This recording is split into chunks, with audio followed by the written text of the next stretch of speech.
Hello dear student, कैसे हैं आप सब लोग। उम्मीद है आप सब ठीक होंगे। आज का जो ये वीडियो है वो वीडियो बायोलॉजी 11 बुक, ठीक है, सन टेक्स्ट बुक बोर्ड जामशोरा का जो बुक बायोलॉजी का जो बुक है उसके चैप्टर नंबर 1 से ये है वीडियो। और चैप्टर नंबर 1 है बायोलॉजिकल मालिक्यूल पर, ठीक है। इसके बारे में हम सारा कुछ पढ़ेंगे। ये आज का पहला लेक्चर होगा। और मेरे मेरे प्यारे स्टूडेंट, आप सबको मेरे इस यूट्यूब चैनल आदेश द माइक्रोमैन में वेलकम है, ठीक है। और यहाँ पर आप देख सकते हैं ये यूनिट नंबर 1 है, ठीक है। और यूनिट नंबर 1 ये मतलब कि चैप्टर नंबर 1 है। चैप्टर की मैं बात कर रहा हूँ। यूनिट ये देखें, चैप्टर नंबर 1 है। और बायोलॉजी जो है ना, फर्स्ट ईयर, ठीक है, उसका ये चैप्टर नंबर 1 है जिसका नाम है बायोलॉजिकल मालिक्यूल्स। इसमें जो मेजर कॉन्सेप्ट या जो चीज़ें आप सीखने जा रहे हैं वो है इंट्रोडक्शन ऑफ बायोलॉजिकल मालिक्यूल्स के बारे में आप पढ़ेंगे। इंपॉर्टेंस ऑफ वाटर मालिक्यूल के बारे में जितनी भी इंपॉर्टेंस चीज़ें हैं वो भी पढ़ेंगे आप। Carbohydrate, protein, lipid, nucleic acid और कॉन्जुगेट मालिक्यूल्स, ये बायोलॉजिकल मालिक्यूल्स 6 हैं टोटल, 5 हैं टोटल। ये आप पढ़ेंगे बायोलॉजिकल मालिक्यूल्स में, ठीक है। ये बायोलॉजिकल मालिक्यूल्स में पढ़ेंगे आप इस चैप्टर में, ठीक है। तो सबसे पहले देखें, सबसे पहले आपको बायोलॉजिकल मालिक्यूल है क्या ये आना चाहिए, ठीक है। बायोलॉजिकल मालिक्यूल की डेफिनेशन देखें, चैप्टर पढ़ रहे हैं ना, तो इस चैप्टर की जो हेडिंग है या जो चैप्टर का जो नाम है उसके बारे में तो कुछ चीज़ें आपको पता होनी चाहिए ना। तो बायोलॉजिकल मालिक्यूल एक्चुअली हम कहते हैं biological molecules are the building blocks of the life. अब लाइफ के बारे में भी कुछ आना चाहिए, तो बच्चों घबराना नहीं है। लाइफ के बारे में जो है ना, वो मैंने जो फर्स्ट लेक्चर मेरा व्हाट इज़ बायोलॉजी, उस पर मैंने अब लाइफ के बारे में बहुत ही डिटेल से आपको बताया। वो जाके आप देखें वो वीडियो, ठीक है। अभी से यहाँ लाइफ का मतलब क्या है कि जो लिविंग और नॉन लिविंग के बीच में जो डिफरेंस है ना, वही एक्चुअली लाइफ है, ठीक है। या लाइफ को आप ऐसे समझ लें, लाइफ जो जिंदा चीज़ें होती हैं, जो जानदार चीज़ें होती हैं, उसे हम लाइफ कहेंगे। जिन चीज़ों में मतलब कि जो चीज़ जिंदा है वो उसमें लाइफ है, उसका मतलब है वो लाइफ है, वो लिविंग ऑर्गेनिज्म है। तो जो लाइफ को जो जितने भी बिल्डिंग ब्लॉक्स लाइफ जिस चीज़ से बना हुआ है वो एक्चुअली बायोमालिक्यूल्स ही होते हैं, बायोलॉजिकल मालिक्यूल्स ही होते हैं। आपको पता है कि जानदार चीज़ें किससे बनी हुई है, सेल से बनी हुई है। तो जो लाइफ है वो सेल से बनी हुई है। तो ये जो सेल को बनाने वाले जो मालिक्यूल्स हैं वो एक्चुअली कहलाते हैं बायोमालिक्यूल्स या बायोलॉजिकल मालिक्यूल्स। वो that perform vital function as the living things. उस जो जानदारों में वाइटल फंक्शंस जितने भी हैं, सेल के जितने भी वाइटल फंक्शंस हैं, विल जानदार, बड़े जानदार के जितने भी वाइटल फंक्शन है वो सारे कौन कर रहा है बॉडी के अंदर, यही बायो मालिक्यूल्स कर रहे हैं। दूसरे वर्ड में हम कह सकते हैं natural molecule inside our body, जो आपकी बॉडी के अंदर लिविंग बॉडी के अंदर पाए जाते हैं जो मालिक्यूल्स, वही बायोलॉजिकल मालिक्यूल्स होते हैं। दे इंक्लूडिंग कौन से हैं, कार्बोहाइड्रेट है जो आपको क्या देता है, एनर्जी देता है, is like a fuel for our body. Protein है जो build and repair our body, जो बॉडी को रिपेयर और बिल्ड बनाता है। Like bricks in a house की तरह, किसी घर के हाउस की तरह, ब्रिक्स की तरह, सिरों की तरह। लिपिड फैट ये स्टोर एनर्जी को स्टोर करते हैं, प्रोटेक्ट ऑर्गन को प्रोटेक्ट करते हैं, एज ए क्वेश्चन लेयर के तौर पर काम करते हैं। न्यूक्लिक एसिड, डीएनए, आरएनए जो जेनेटिक इन्फॉर्मेशन रखते हैं, कैरी करते हैं। और कंस्ट्रक्शन मैन्यूल्स, ठीक है, ये मतलब कि पूरी बॉडी को यही बनाते हैं, पूरी जानदार को, नए जानदार को न्यूक्लिक एसिड मालिक्यूल्स ही बनाते हैं। कॉन्जुगेटेड मालिक्यूल्स ये अदर बायोलॉजिकल मालिक्यूल्स हैं जो किसी और ग्रुप से ज्वाइन होकर बनते हैं और बॉडी में वाइटल जो फंक्शंस हैं, स्पेशल जो फंक्शंस हैं बॉडी के, वो परफॉर्म करते हैं, ठीक है। जैसे शुगर, फैट और मेटल वगैरह हो गए, ठीक है। तो ये सब चीज़ें हम जो पढ़ रहे हैं एक्चुअली किसी एक ब्रांच के अंडर पढ़ रहे हैं। एक बायोलॉजी की ब्रांच है जिसे हम कहते हैं बायोकेमिस्ट्री। तो ये इस स्लाइड में मैं आपको बताऊंगा कि इंट्रोडक्शन टू बायोकेमिस्ट्री के बायोकेमिस्ट्री है क्या, ठीक है ना। ये सारी चीज़ें जो पढ़ रहे हैं ना, बायोमालिक्यूल्स का मतलब है कि जो लिविंग सेल किस मालिक्यूल्स का बना हुआ है, तो वो चीज़ें सारी आप एक डिपार्टमेंट डिसिप्लिन में पढ़ते हैं जिसे हम कहते हैं biochemistry. Bio means life, chemistry means जो केमिस्ट्री, केमिकल्स, एलिमेंट, एटम्स से जो चीज़ें हैं, जो एटम्स, केमिकल और मालिक्यूल्स बायोलॉजी में हैं, वो हम पढ़ेंगे बायोकेमिस्ट्री में। देखें biochemistry is the branch of biology. Biochemistry actually branch है किसकी, बायोलॉजी की, that study and the chemical substance and process that occur in living organism, जो भी केमिकल चीज़ें हैं और जो भी प्रोसेसेस आपकी बॉडी के अंदर चल रहे हैं, वो सारी चीज़ें आप कहाँ पढ़ते हैं, किस डिसिप्लिन में, किस ब्रांच में पढ़ते हैं? बायोकेमिस्ट्री में। In short it explain how life works at the molecular level.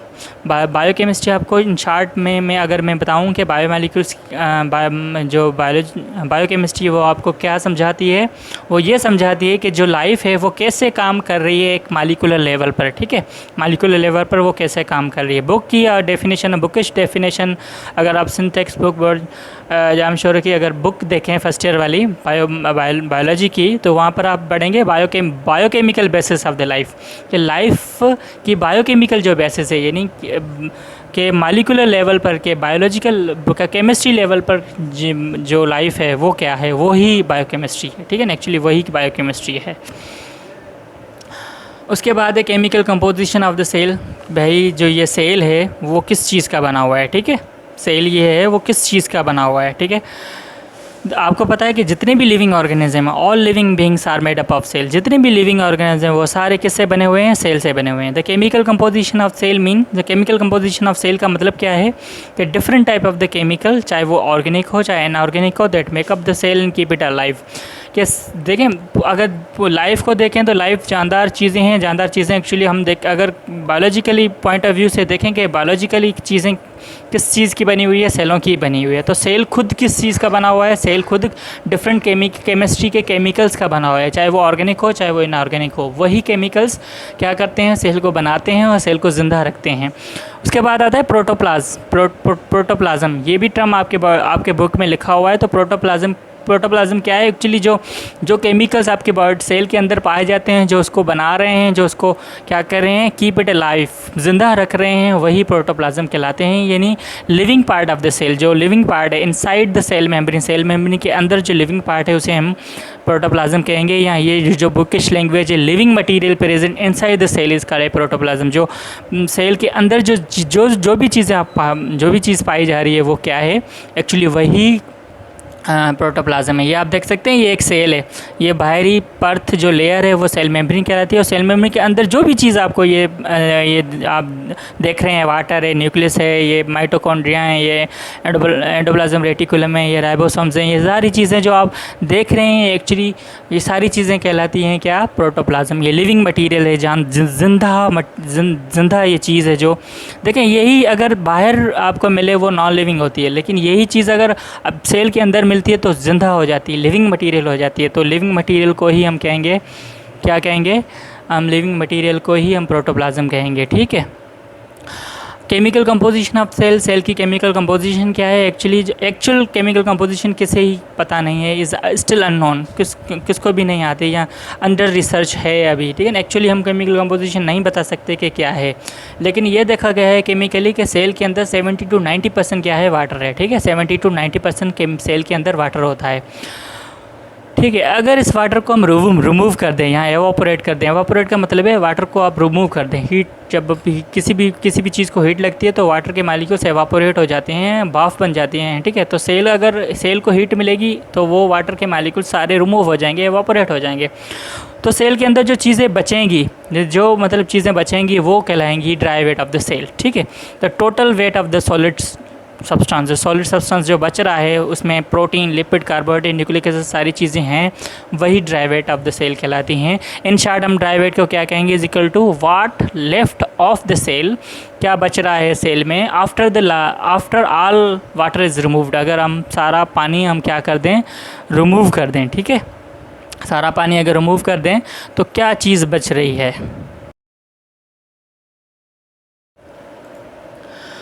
तो देखें, यहाँ पर आप देख सकते हैं ये बुक है बायोलॉजी का, ठीक है। Chapter number 1 biomolecules. यहाँ पर इंट्रोडक्शन टू बायोकेमिस्ट्री, मैंने बायोकेमिस्ट्री के बारे में इंट्रोडक्शन आपको दिया।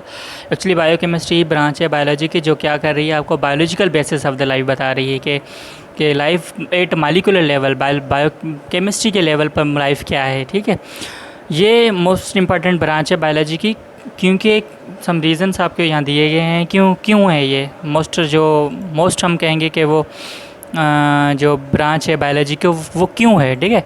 वो उसका रीज़न ये है, देखें यहाँ पर देख सकते हैं आप, it provide information about all the process ठीक है, ये प्रोवाइड इन्फॉर्मेशन आपको प्रोवाइड करती है about the all process carried out the living organism के अंदर जो भी चीज़ हो, जो भी केमिकल्स, जो भी चीज़ें हो रही है, ठीक है, जो भी चीज़ें हो रही है, ठीक है, केमिकल चीज़ें हो रही हैं सेल के अंदर, जो प्रोसेसेस चल रहे हैं सेल के अंदर, ठीक है, तो जो प्रोसेसेस चल रहे हैं, ठीक है, ये सेल के अंदर जो प्रोसेसेस चल रहे हैं, कैरीड आउट हो रहे हैं, वो आपको बता रही है ये ब्रांच, ठीक है।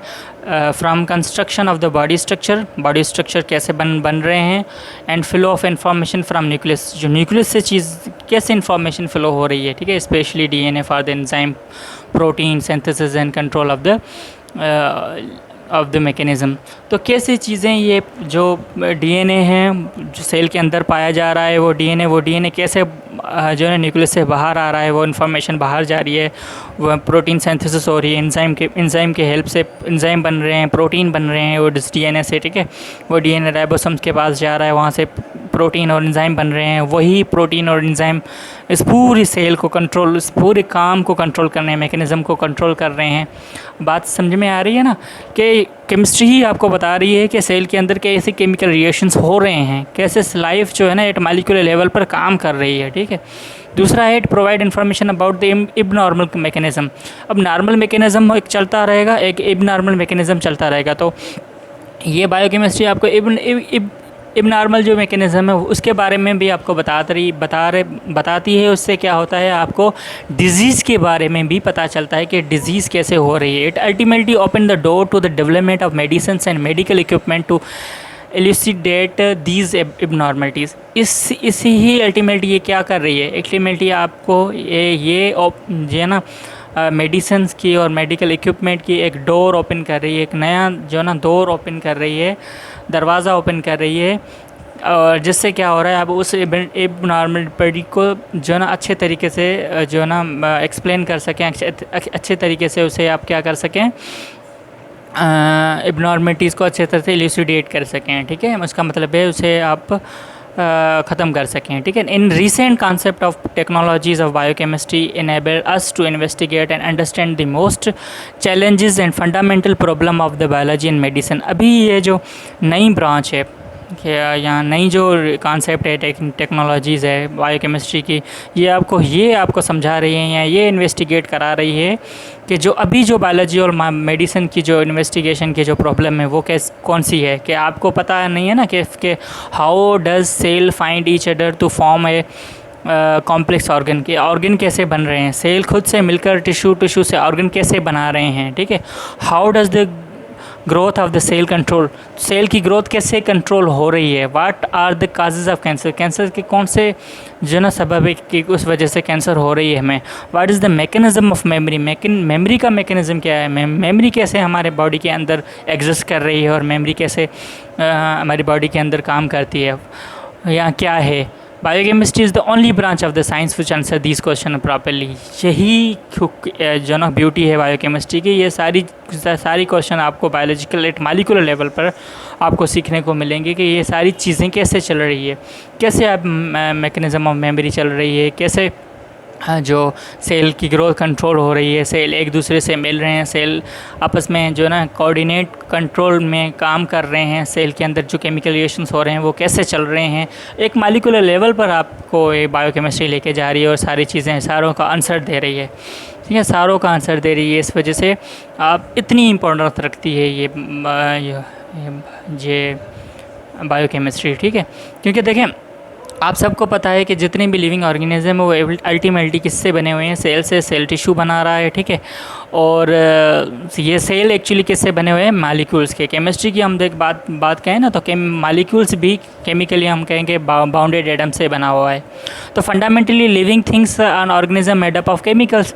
अगर फंडामेंटली देखा जाए तो ये जितने भी लाइफ है से देखें, बायोलॉजी में लाइफ को डिफ़ाइन करना है तो हम कहेंगे कि भाई सेल है, लेकिन फंडामेंटली हम देखें तो सेल भी खुद केमिकल का बना हुआ है, ठीक है। तो chemically fundamentally life are living organism made up of chemicals which explain the second postulate of the cell theory. ये ही जो एक्सप्लेन कर रहा है second postulate of cell theory की सेकंड पोस्टुलेट है, वो एक्सप्लेन कर रहा है कि क्या है, ठीक है, कि कैसे सेल बना हुआ है, किस चीज़ का सेल बना हुआ है। The structure and function of the cell depending on the chemical composition. Structure और जो कंपोजिशन है सेल की वो डिपेंड करती है उसके केमिकल कंपोजिशन पर, उसमें कौन सी चीज़ें है एक्चुअली सेल के अंदर, ठीक है।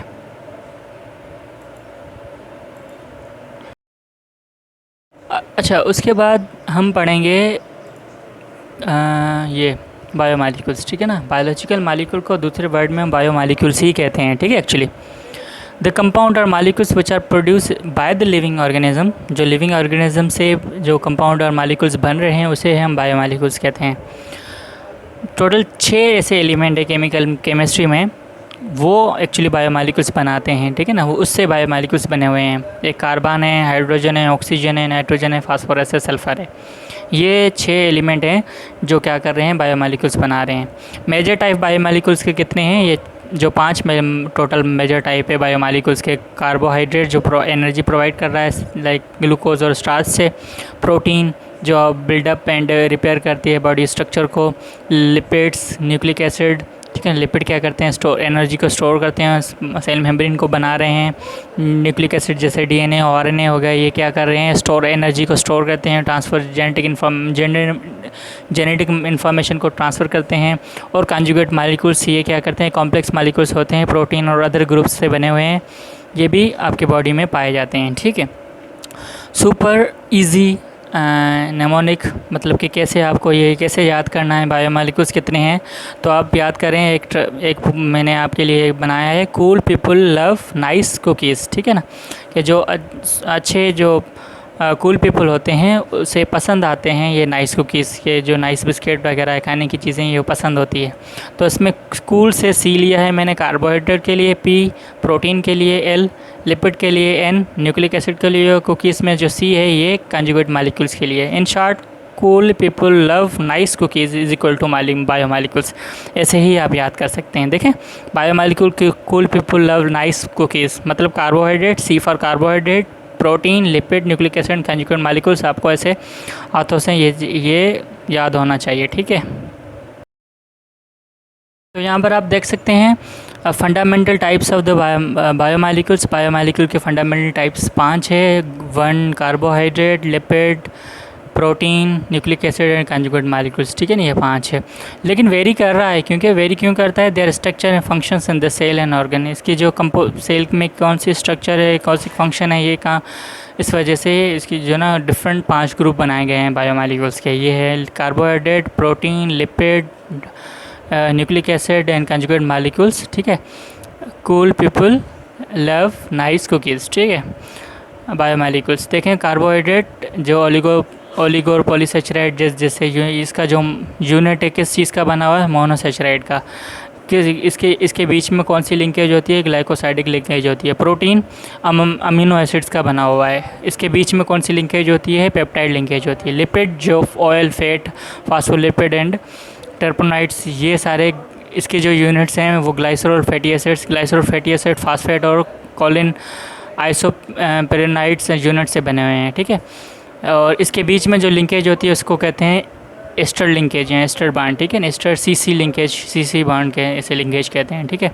न्यूक्लिक एसिड जिसमें डीएनए, आरएनए है, ये डीऑक्सी राइबोन्यूक्लियोटाइड और राइबोन्यूक्लियोटाइड के यूनिट से बना हुआ है। इसके बीच में फास्फो ईस्टर या फास्फोडाइस्टर लिंकेज होता है। कंजुगेट मॉलिक्यूल्स में डिफरेंट मॉलिक्यूल्स बायोमॉलिक्यूल्स आते हैं, डिफरेंट लिंकेजेस में पाई जाती है।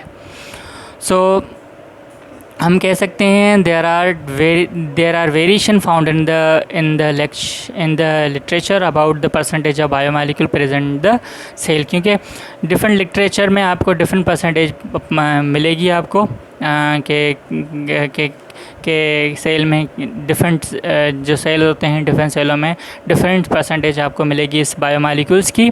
It is because they different cell within the same body have different amount of biomolecules, क्योंकि एक ही बॉडी में एक ही डिफरेंट सेल्स जो होते हैं वो डिफरेंट बायोमॉलिक्यूल्स उसमें जो है ना उसकी बायोमॉलिक्यूल की कंपोजिशन या अमाउंट उसमें पाई जाती है। तो इस वजह से उसकी जो एक्चुअली जो एक्सप्रेसबिलिटी जो परसेंटेज है वो वेरी करती है। मतलब कि टिपिकल अगर बैक्टीरिया की सेल की बात करें तो वाटर बैक्टीरिया के सेल के अंदर 70 और मेम्बिलियन सेल के अंदर 70 ही होता है, ठीक है। प्रोटीन 50% इसमें होता है बैक्टीरिया सेल में, और मेम्बिलियन सेल में 80% होता है। कार्बोहाइड्रेट 3 इसमें 4 होता है, लिपिड 2 इसमें 3 होता है, डीएनए 1 और इसमें 0.25 होता है, आरएनए 6 इसमें 1.10% होता है। अदर ऑर्गेनिक कंपाउंड्स में 2 होते हैं, इसमें भी 2 होते हैं। ऑर्गेनिक जो इनऑर्गेनिक आयंस इसमें 1 और इसमें भी 1 होते हैं, ठीक है। तो ये लेक्चर हमारा यहाँ पर ख़त्म हो गया। ये फर्स्ट पार्ट था और सेकंड पार्ट आपको आएगा जो आगे जाके मैं ये आपको ये जो भी चीज़ें रहती है जिसमें synthesis of breaking of macromolecules, ये मोनोमर्स मैक्रोमॉलिक्यूल, ये बायोमॉलिक्यूल्स कैसे बनने, एक एक बायोमॉलिक्यूल्स के बारे में और वाटर की इंपॉर्टेंस के बारे में हम अगले लेक्चर में पढ़ेंगे। तब तक के लिए अल्लाह हाफिज़। ध्यान रखें, पढ़ें अच्छे से, ठीक है। अच्छा, जो इस लेक्चर जो पार्ट 1 है हमारा इस वीडियो लेक्चर का, जो कुछ MCQs हैं जो आपसे पूछे जाएंगे। नंबर 1 MCQ है the branch of biology which deal with the study of chemical compound and process in living organism. जो लिविंग ऑर्गेनिज्म में जो प्रोसेस और केमिकल कंपाउंड्स की स्टडी किस ब्रांच में करते हैं हम, बायोकेमिस्ट्री में।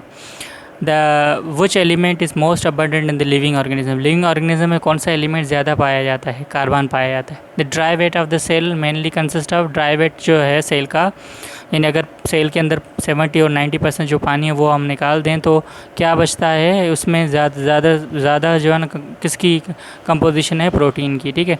The main function of the carbohydrate is carbohydrate का मेन फंक्शन क्या है, बी है, सप्लाई एनर्जी देना। डीएनए आरएनए किसकी एग्जांपल है, न्यूक्लिक एसिड की। Which chemical compound has the same percentage in the bacterials as well as mammalian cell. हमने जब केमिकल कंपोजिशन जो एलिमेंट की पढ़ी थी तो उसमें कौन सा जो कंपाउंड है जिस जो बैक्टीरियल सेल और मेमिलियन सेल दोनों में सेम कंपोजिशन में पाया जाता है, वो वाटर है।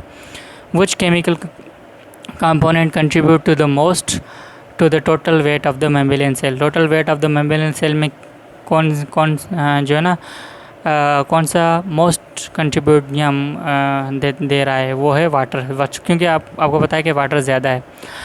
Which one of the basic element of the organic compound. Organic compound का बेसिक एलिमेंट कौन सा है, ऑर्गेनिक कंपाउंड किससे बने हुए होते हैं, कार्बन के बने हुए होते हैं। कार्बन एटम से, कार्बन एटम की कितनी वैलेंसी होती है, टेट्रावैलेंसी, टेट्रावैलेंट होते हैं, ठीक है, 4 वैलेंसी होती है।